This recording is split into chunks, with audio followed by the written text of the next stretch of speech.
বাংলা একটা বাক্য আছে, সঙ্গদোষে সর্বনাশ। আমারও ঠিক তাই হয়েছে।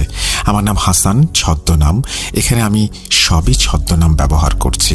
আমি আমার পরিবার ও নিজের একটু বর্ণনা দিয়ে নিই, যা পরে আপনারা সবাই বুঝতে পারবেন কেন আমি আমার পরিবার এবং আমার বর্ণনা দিয়েছিলাম। আমি খুব সাধারণ ঘরের একটি ছেলে। আমার বাবা একজন কাঠ মিস্ত্রি। আমরা দিন আনি দিন খাই। আমরা 3 ভাই বোন, আমার 2 বোন আর আমি। আমার বাবা আমাদের 3 ভাই বোনের লেখাপড়া করাতে গিয়ে হিমশিম খেত। পরিবারে আমি হচ্ছি বড় ছেলে। আমার সবেমাত্র এসএসসি এক্সাম দেয়া হয়েছে, পলিটেকনিকে ভর্তি হয়েছি।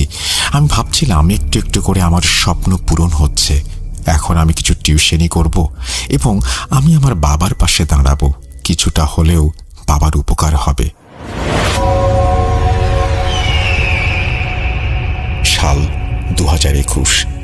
আমার বাড়ি থেকে আমার কলেজটি মোটামুটি ভালোই দূরে ছিল। আমার গ্রাম থেকে আমি আর আমার এক ফ্রেন্ড সজীব শুধু ওই কলেজে পড়তাম, আর অন্যরা সবাই অন্য কলেজে চলে গিয়েছিল। কলেজটি আমার বাড়ি থেকে দূরে হওয়ার কারণে আমার বাবা আমাকে পুরনো একটি সাইকেল কিনে দেন, যাতে আমার যাতায়াতের কোনো সমস্যা না হয়। প্রতিদিন আমি সেই সাইকেল চালিয়ে যেতাম। একদিন আমি সাইকেল চালিয়ে কলেজ যাচ্ছিলাম, তখন দেখি আমার বন্ধু সজীব যাচ্ছে। আমি বললাম, কিরে সজীব, কোথায় যাচ্ছিস? কলেজে। ওঠ, সাইকেলে ওঠ, একসাথে যাই 2 জন। সজীব আর আমি সাইকেল চালিয়ে যাচ্ছিলাম। তখন সজীব বলল, হাসান, তুই আর আমি তো একই ক্লাসে পড়ি, একই সাবজেক্ট নিয়ে পড়ছি, আর আমরা একই গ্রামে থাকি। তাহলে একটা কাজ করলে হয় না?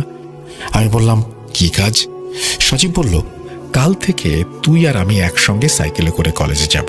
আমি বললাম, তাহলে তো ভালোই হয়, পড়াশোনা নিয়ে কথা বলা যাবে, আর 2 জন গল্প করতে করতে যাওয়া আসা করা যাবে।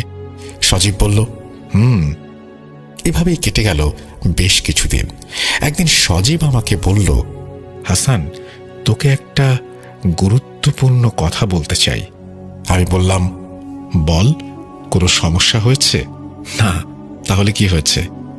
হাসান, আমি না রিয়াকে অনেক পছন্দ করি। আমি বললাম, রিয়া?